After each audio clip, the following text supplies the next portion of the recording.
ഇന്ന് നമുക്ക് ഉള്ളിത്തീയൽ ഉണ്ടാക്കാം. അതിനായിട്ട് ചെറുതായി അരിഞ്ഞ ഉള്ളി, വറ്റൽമുളക്, വാളംപുളി, ഉലുവ, കറിവേപ്പില, ചിരകിയ തേങ്ങ ഇത്രയൊന്ന് അടുപ്പിച്ച് വയ്ക്കാം.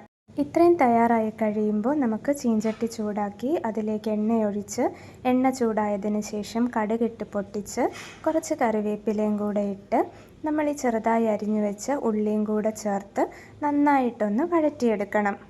ഉള്ളി വഴണ്ടി വരുമ്പോഴേക്കും നമുക്ക് അരപ്പിനുള്ളത് തയ്യാറാക്കി എടുക്കാം.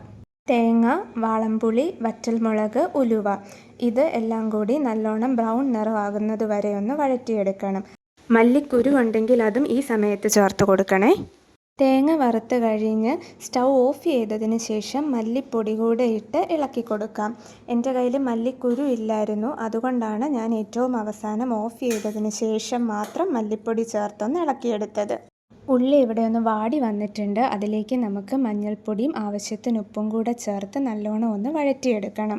തേങ്ങ വറുത്തത് നല്ലവണ്ണം ചൂടാറിയതിന് ശേഷം മാത്രം മിക്സിയിലേക്ക് ഇട്ടൊന്ന് അരച്ചെടുക്കാം.